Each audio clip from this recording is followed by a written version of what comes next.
Morning మ్యాగజైన్కి స్వాగతం. ప్రముఖ దినపత్రికలో వస్తున్న వార్తలు వెనకాల జరుగుతున్న పరిణామాలు చూద్దాం. ఈనాడు చూస్తే జగమంతా రామోత్సవం అన్నటువంటి వార్తను హైలైట్ చేసింది. ఇవాళ మొట్టమొదటిసారి తెలుగు పత్రికలన్నీ అయోధ్య రామాలయ నిర్మాణానికి సంబంధించి పాజిటివ్ వార్తలు రాయడం ప్రారంభించినాయి.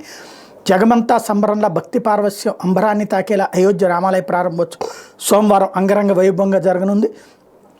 500 ఏళ్ల సుదీర్ఘ నిరీక్షణ తర్వాత వేల మంది ప్రత్యక్ష, కోట్ల మంది పరోక్ష వీక్షణ మధ్య అభిజిత్ లగ్నంలో ప్రధానమంత్రి నరేంద్ర మోడీ అయోధ్య ఆలయంలో శ్రీరాముడి విగ్రహాన్ని ప్రతిష్ఠించనున్నారు. మధ్యాహ్నం 12:20కి ప్రాణప్రతిష్ఠ కార్యక్రమం ప్రారంభమై 1 గంటకు ముగియనుంది. ప్రాణప్రతిష్ఠకు వివిధ రాష్ట్రాలకు చెందిన 14 జంటలు కర్తలుగా వ్యవహరించనున్నాయి. ఈ కార్యక్రమంలో దేశ విదేశాల్లోని అత్యంత ప్రముఖులు, స్వామీజీలు 7,000 మంది పాల్గొనున్నారు. ప్రాణప్రతిష్ఠకు ముందు జరిగే పూజాది కార్యక్రమాలు ఈ నెల 16వ తేదీన ప్రారంభమయ్యాయి. ఆదివారంతో ముగిశాయి. చాలామంది ప్రముఖులు ఇప్పటికే అయోధ్యకు చేరుకున్నారన్నటువంటి వార్తని హైలైట్ చేశారు. ప్రాణప్రతిష్ఠ కార్యక్రమాన్ని మంగళధ్వని మధ్య నిర్వహించనున్నారు. సంగీత ప్రపంచంలో పేరున్న విద్వాంసులు ఈ మంగళధ్వని కార్యక్రమంలో పాల్గొంటున్నారు. దేశంలోని వివిధ రాష్ట్రాల్లో ప్రఖ్యాతిగాంచిన 50 సంగీత వాయిద్యాలకు ఒక వేదికపై చోటు కల్పించారు. ఆంధ్రప్రదేశ్ నుంచి ఘటం, కర్ణాటక నుంచి వీణ, తమిళనాడు నుంచి నాదస్వరం, మృదంగం ఈ జాబితాలో ఉన్నాయి. మొత్తం 2 గంటల పాటు మంగళధ్వని కార్యక్రమం ఉంటుంది. రామమందిర ప్రారంభోత్సవానికి 7,000 మంది అతిథులను ఆహ్వానించారు. వారిలో 506 మంది అత్యంత ప్రముఖులు ఉన్నారు. రామ జన్మభూమి భూమి కోసం పోరాటం చేసిన వారిని ఈ కార్యక్రమానికి పిలిచారు. సినీ, వ్యాపార, క్రీడా ప్రముఖులను ఆహ్వానించారు. ప్రతిపక్ష నేతలను ఆహ్వానించిన వారెవరూ హాజరు కావడం లేదు. గడ్డగట్టే చలిలోనూ దేశంలో నలుమూలల నుంచి పలువురు పాదయాత్ర ద్వారా సైకిళ్లపై, వాహనాలపై అయోధ్యకు చేరుకున్నారు. మతాలకు అతీతంగా పలువురు వచ్చారు. ప్రపంచవ్యాప్తంగా కోట్ల మంది ప్రత్యక్ష ప్రసారం ద్వారా ఈ వేడుకలను వీక్షించనున్నారు. దేశ విదేశాల్లోని ఆలయాల్లో సోమవారం ప్రత్యేక పూజలు నిర్వహిస్తున్నారు. దాదాపు 60 దేశాల్లో కార్యక్రమాలు జరగనున్నాయి. వాషింగ్టన్ DC, ప్యారిస్ నుంచి సిడ్నీ వరకు పలు ఆలయాల్లో ఓ పండగలా నిర్వహిస్తున్నారు అన్నటువంటి వార్తని హైలైట్ చేశారు.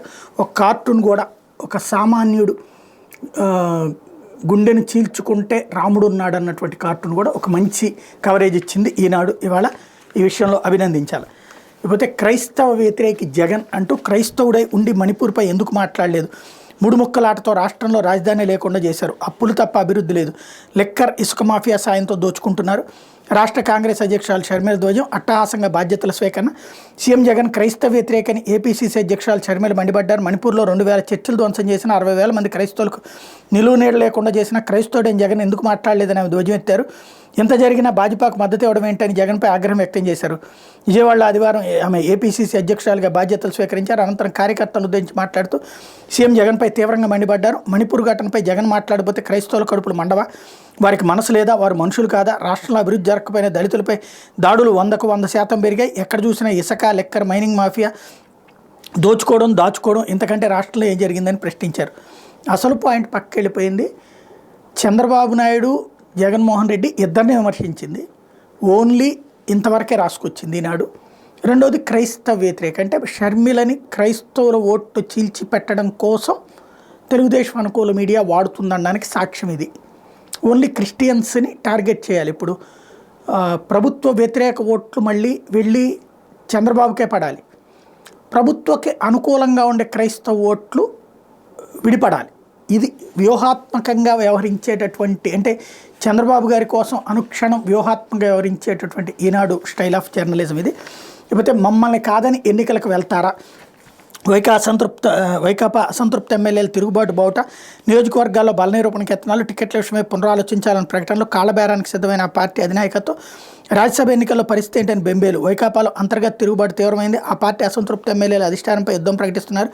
నియోజకవర్గాల్లో తమను కాదని ఎన్నికలకు ఎలా వెళ్తారో చూస్తామంటే హెచ్చరికలు జారీ చేస్తున్నారు. ఎక్కడికక్కడ బల ప్రదర్శనలతో తమ పరపచ్చాడుతున్నారు. టికెట్లు ఇవ్వం పొమ్మన్న అధినాయకత్వంపై తిరుగుబాటు బావుట ఎగరేస్తున్నారు. దీంతో వైకాపా పెద్దలు పలువురు ఎమ్మెల్యేలు బుజ్జగించేందుకు నానా తంటాలు పడుతున్నారు. ఎమ్మెల్సీ లేదా ఇప్పటికంటే పెద్ద హోదా ఇస్తామని చెప్తున్నారు. గతంలోనే ఇలా కొందరికి చెప్పి మోసగించారని చెప్పి వాళ్ళు తిరగబడుతున్నారు అన్నటువంటిది ప్రత్యక్షంగా చూస్తున్నారు ప్రజలందరూ.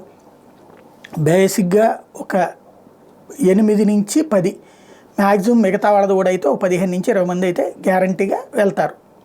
వాళ్ళు తిరుగుబాటు బావుట ఎగవేస్తే ఇంతకుముందు 23 మంది తిరుగుబాటు బావుట ఎగవేసి తెలుగుదేశంలోకి వెళ్ళారు.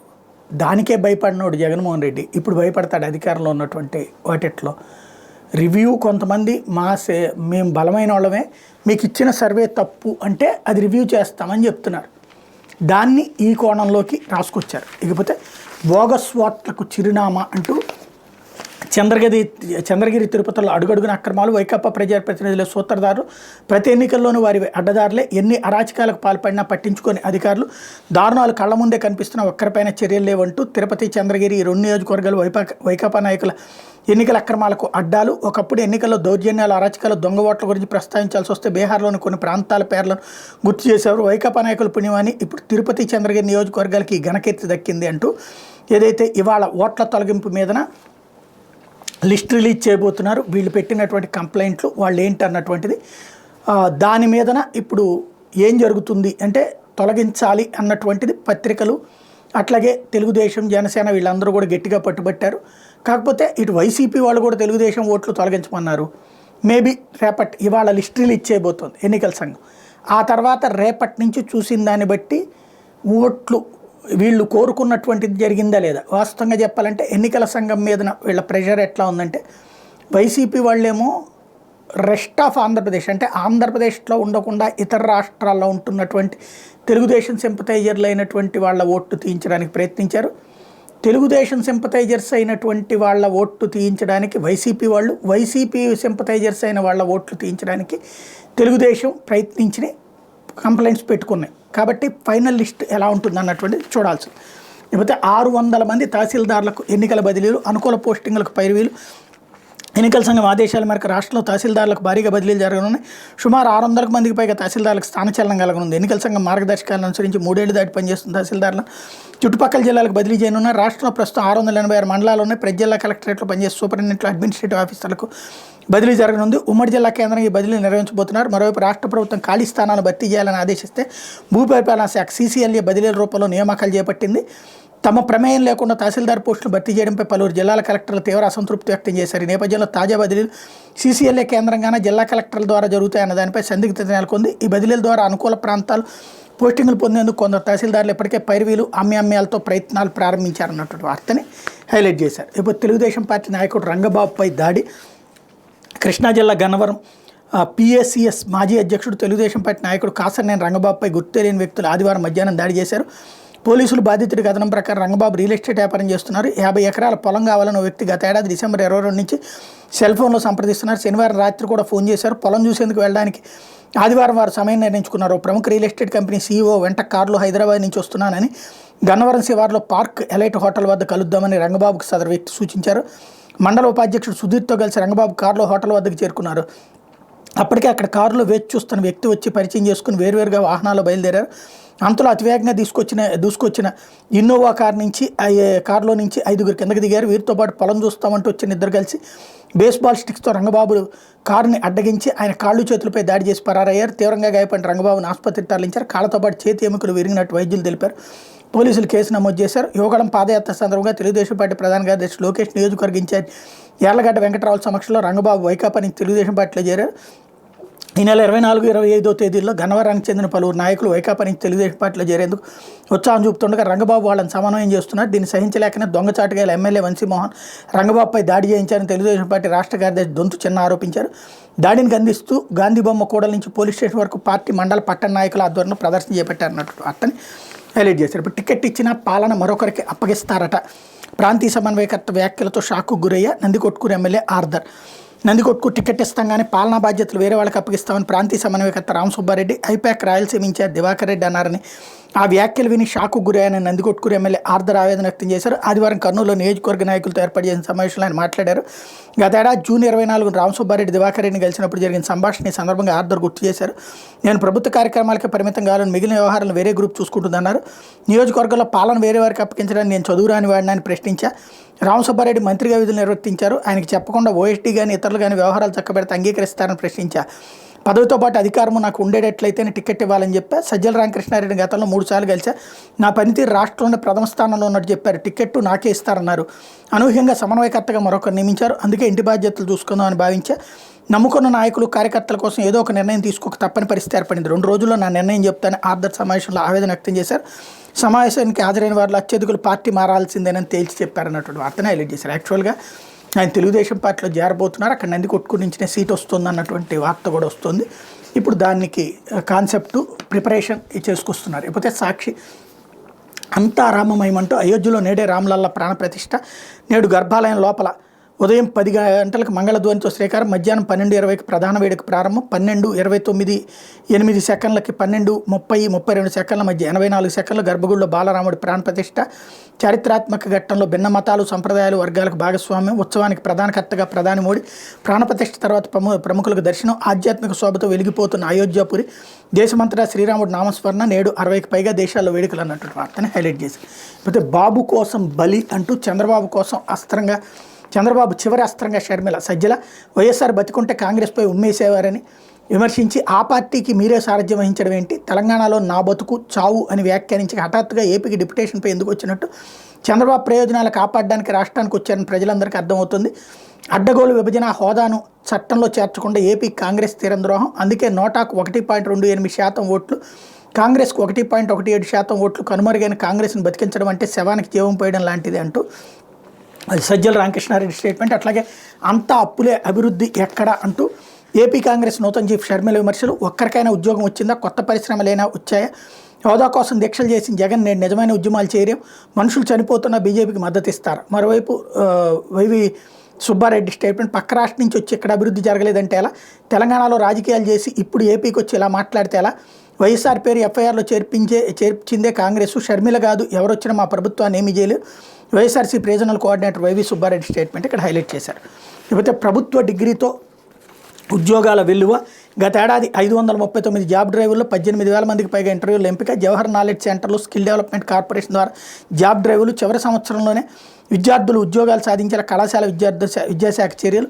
నైపుణ్యాలు పెంచేలా పలు సంస్థలతో ఒప్పందం అన్నటువంటి వార్తను రాశారు. లేకపోతే ప్రభంజనపేట అంటూ తిరుపతి జిల్లా నాయుడుపేటలో మార్మోగిన సామాజిక సాధికార నినాదం అంటూ అక్కడికి వచ్చినటువంటి ప్రోగ్రామ్ని హైలైట్ చేశారు. లేకపోతే బాబెప్పుడు అంతే ఇంతే, సీట్లపై ఆఖరి నిమిషం దాకా నాంచే ధోరణిలో చంద్రబాబు. చివరిలో అతి కొద్ది సీట్లతో పవన్కి చెక్ పెట్టే యోచన.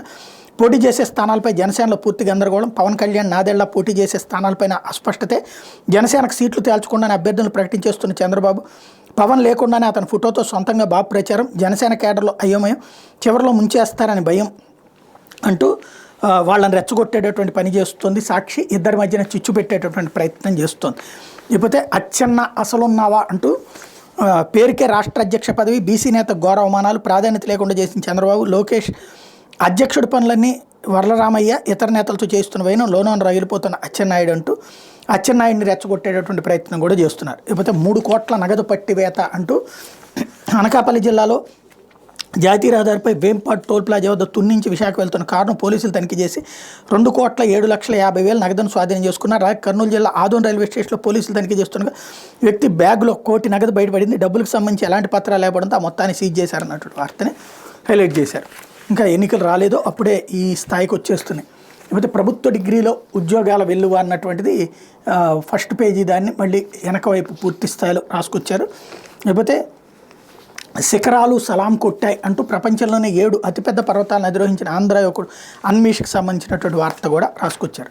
లేకపోతే ఆంధ్రజ్యోతి దోచుకోవడం దాచుకోవడమే అంటూ ఏపీలో ఎక్కడ చూసినా మైనింగ్, ఇసుక, మద్యం మాఫియానే అన్న జగన్ సర్కార్పై చెల్లెలు షర్మిల ఫైర్. ఆంధ్రాలో ఎక్కడ చూసినా మైనింగ్, ఇసుక, మద్యం మాఫియానే దోచుకోవడం దాచుకోవడమేనని పీసీసీ నూతన అధ్యక్షురాలు వైఎస్ షర్మిల ఆరోపించారు. అభివృద్ధి జరగడం లేదు కానీ దళితులపై దాడులు మాత్రం 100% పెరిగాయని ధ్వజమెత్తారు. జగన్ రెడ్డి పాలనలో రాష్ట్రం అధోగతి పాలైందని విమర్శించారు. ఆదివారం విజయవాడలోని ప్రైవేట్ ఫంక్షన్ హాల్లో పీసీసీ అధ్యక్ష బాధ్యత స్వీకరించిన ఆమె పార్టీ నేతలు, కార్యకర్తలను ఉద్దేశించి ప్రసంగించారు. ఆంధ్రరత్న భవన్లో సాయంత్రం విలేకరుల సమావేశంలో మాట్లాడారు. గత 10 ఏళ్లలో ఆంధ్రప్రదేశ్లో అభివృద్ధి జరగలేదని, అప్పులు మాత్రం 10 లక్షల కోట్లకు చేరాయన్నటువంటి వార్తని ఇక్కడ హైలైట్ చేశారు. ఇదే సందర్భంలో హోదా కోసం ఉద్యమాలు చేసిన జగన్ రెడ్డి బీజేపీకి తొత్తుగా మారారు. మణిపూర్లో క్రైస్తవులు చచ్చిపోతున్న బీజేపీకి మద్దతు ఇస్తున్నారు, మీరు మనుషులేనా అన్నపై షర్మిల ధ్వజం అన్నటువంటి వార్తని హైలైట్ చేశారు. కాకపోతే ఇక్కడ బాగానే ఉంది, తప్పేం లేదు. అన్న మీద షర్మిల ఇప్పుడు పీసీసీ అధ్యక్షురాలు హోదాలో విమర్శించిందా, అన్న మీద చెల్లెల హోదాలో విమర్శించిందా? వాళ్ళిద్దరి మధ్యన అన్న చెల్లెల బంధం ఉంది కాబట్టి అది హెడ్డింగ్ పెట్టారంటే చంద్రబాబు గారి మీద వదిన గారు ఆగ్రహం అని రాస్తారా? పురంధేశ్వరి విషయంలో పురంధేశ్వరి చంద్రబాబు గారి భార్యకి అక్కయ్య కదా, కాబట్టి చంద్రబాబు గారి వదిన గారు ఆగ్రహం వ్యక్తం చేశారని ఏమన్నా రాస్తారా? రాయరు. అక్కడ బీజేపీ అధ్యక్షురాలి హోదాలో రాస్తారు, ఇక్కడ చెల్లెలని రాస్తారు. ఇక్కడ కాంగ్రెస్ అధ్యక్షురాలి హోదాలో విమర్శించారు, అన్నకి చెల్లెలుగా విమర్శించారా అంటే లేదు. బట్ ఇక్కడ రాసేటప్పుడు ఏ కోణంలో మేము రాయాలో అది డిసైడ్ చేస్తాం అనేటువంటి రూటే ఉంటుంది.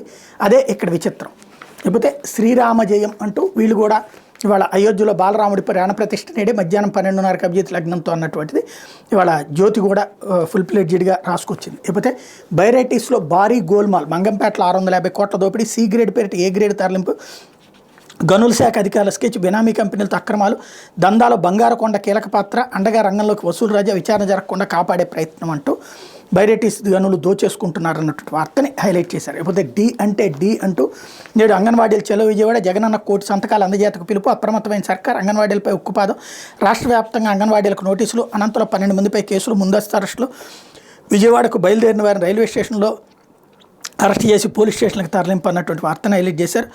నేటి ఉదయం 10 గంటల్లోగా విధుల్లో చేరాలి, లేదంటే ఉద్యోగం తొలగిస్తూ ఉత్తర్వులు, చిరుద్యోగులపై జగన్ సర్కార్ కర్కశం, వారి స్థానంలో కొత్తగా నియామకాలకు ఆదేశాలు అన్నటువంటి వార్తను కూడా హైలైట్ చేశారు. ఇవాళ తెల్లవారుజామున విజయవాడలో అంగన్వాడీల కేంద్రాన్ని ఏదైతే వాళ్ళు దీక్షా శిబిరాన్ని కూడా పడగొట్టి వాళ్ళందరినీ అరెస్ట్ చేశారు. అది అప్డేటెడ్ వార్త, అంటే పేపర్ రాత్రి పబ్లిష్ అయి ఉంటుంది కాబట్టి అది ఐడియా ఉండకపోవచ్చు. పోతే సరదాగా సంబరాలు, సీరియస్గా అక్రమాలు, ఆ ఎమ్మెల్యే తీరే వేరు, జగనన్న కాలనీలో భారీ అవినీతి, పరిహారం సొమ్మును వదలని వైనం, ప్రతి పనికి రేటు కట్టకపోతే వేటు, రియల్ వ్యాపారంలో భారీగా భోజ్యం, మైనింగ్ దోపిడీలోను భాగస్వామ్యం, మధ్య నుంచి మట్టి వరకు హాంఫట్, అరగంట ఎమ్మెల్యే అవినీతి పురాణం, ఆయన మేతపై సొంత నేతల నుంచే సెగ, టికెట్ ఇస్తే ఓడిస్తామని బహిరంగ సవాళ్లు అంటూ పల్నాడు జిల్లాకు చెందిన ఎమ్మెల్యేకి తెలిసింది 2 పనులు, ఒకటి అడ్డదిడ్డంగా సంపాదించడం, రెండోది కుదిరిన కాడికి పాపప్ పనులు చేయడం. ఆ 2 పనులు ఎమ్మెల్యే పీహెచ్డీ చేశారని సొంత పార్టీ నేతలు చెప్తారు. తివిరి ఇసుమున తైలెంబు తీయగల ఈ ఎమ్మెల్యేకి అధికారం చేతిలోకి రావడం మరిన్ని పాపప్ పనులకు పురిగొల్పింది అంటూ మరొక రోజుకు ఒక్కొక్క ఎమ్మెల్యేని టార్గెట్ చేస్తూ వస్తున్నటువంటి దాంట్లో ఇదొక వార్తా క్రమం. అయితే ఆ పేరు రాస్తే తప్పేం లేదు, అప్పుడు వాళ్ళు కూడా సమాధానం చెప్పడానికి వీలుంటుంది. వాళ్ళు ఇప్పుడు అందుకనే బయటికి రావట్లేదు, డైరెక్ట్గా మేబీ సంబరాల బాబు అన్నారంటే రాంబాబు గురించి అయి ఉండాలి, అంబటి రాంబాబు గురించి అయి ఉండాలి. లేకపోతే దళితుడిపై ఎమ్మెల్యే సోదరి దాష్టీకం అంటూ చేతబడి నెపంతో చితకబాదిన వేయడం, ఆసుపత్రి పాలైన కోడిపుంజుల కాపలాదారు, తనను భరత్ చౌదరి కొట్టారన్న వృద్ధుడు, దెందులూరులో ఘటన, దళిత సంఘాల ఆగ్రహం, ఆదివారం మారించి మాట మార్చిన చంటి అంటూ దళిత పక్షపాతి వైసీపీ అని చెప్పుకునే ఆ పార్టీ నేతలు దళితులపై విచక్షణారహితంగా దాడులకు తెగబడుతున్నారు. ఏలూరు జిల్లా దెందులూరు నియోజకవర్గం పెదవేగ మండలం రాయనపాలెంలో శనివారం జరిగిన ఘటన అగ్రవర్ణ కులాహంకారానికి ప్రతీకగా నిలుస్తోంది. దళిత సంఘాలు మండిపడుతున్నాయి. రాయనపాలెం శివారు చింతలపాటి వారి గూడానికి చెందినటువంటి దళితుడైన దొండపాటి యేసు అలియాస్ చంటి అనే వృద్ధుడు అదే గ్రామానికి చెందిన చల్లగొళ్ల భరత్ చౌదరి అలియాస్ నాని దగ్గర కోడిపుంజులు కాపలాదాడిగా పనిచేస్తున్నారు. భరత్ చౌదరి స్వయాన దెందులూరు ఎమ్మెల్యే కొటారు అబ్బయ్య చౌదరి చిన్నాన్న కుమారుడు. శనివారం మధ్యాహ్నం భరత్ చౌదరి కోడిపుంజుల దగ్గరకు వచ్చేసరికి చంటి చెత్తను తగలబెడుతున్నారు. ఆ చెత్తలో కొన్ని కోడి ఏకలు ఉన్నాయి. అయితే చంటి చేతబడి చేస్తున్నాను అనుమానించిన భరత్ చౌదరి ఆ వృద్ధుడిపై దాడికి దిగబడ్డారు. చేతబడి కోసం కోసిన కోడి ఎక్కడ దాచామంటూ విచక్షణారహితంగా దాడి చేశారు. తాను చేతబడి చేయలేదని చెత్తను మాత్రమే తగులుబెడుతున్నాను చంటి ఎంత చెప్పినా అనుకుండా భరత్ చౌదరి చంటిపై దాడి చేయడంతో భుజమెముక విరిగిపోయి ముఖం, ఇతర శరీర భాగాలపై తీవ్ర గాయాలయ్యాయి. దీంతో వ్యవహారం బయటకు పొక్కకుండా చంటిని భరత్ చౌదరి హుటాహుటిన ఏలూరు ప్రభుత్వ ఆసుపత్రికి తీసుకెళ్లారు. అక్కడ తన ఎమ్మెల్యే తమ్ముడు తీవ్రంగా కొట్టాడని చెప్పడంతో ఎమ్మెల్యే వర్గీయులు వెంటనే ఓ ప్రైవేట్ ఆసుపత్రికి తీసుకెళ్లి చికిత్స చేయించారు. ఇంటికి తీసుకెళ్లి ఎమ్మెల్యే అంచెల పహారాలో ఉంచారని సమాచారం. కాగా దళితుడైన యేసుపై దాడికి తెగబడిన వైసీపీ ఎమ్మెల్యే సోదరుడు భరత్ చౌదరిపై అత్యత్నం కేసు నమోదు చేసి న్యాయం చేయాలని దళిత సంఘాలు డిమాండ్ చేస్తున్నాయి. మరోవైపు ఆదివారం నాటికి సీన్ మారింది. బాధితుడు చంటి తనను ఎవరో కొట్టలేదని, తానే ఓ బైక్ పై నుంచి కింద పడ్డంతో తీవ్ర గాయాలయ్యాయని పేర్కొంటూ ఆదివారం రాత్రి వీడియోను సోషల్ మీడియాలో పోస్ట్ చేశారు. నన్ను ఎవరూ కొట్టలేదు, ద్విచక్రవాహనంపై వెళ్తుండగా పడిపోయాను, నన్ను చల్లగొళ్ల భరత్ చౌదరి ఆసుపత్రికి తీసుకెళ్లి చికిత్స చేయించారు.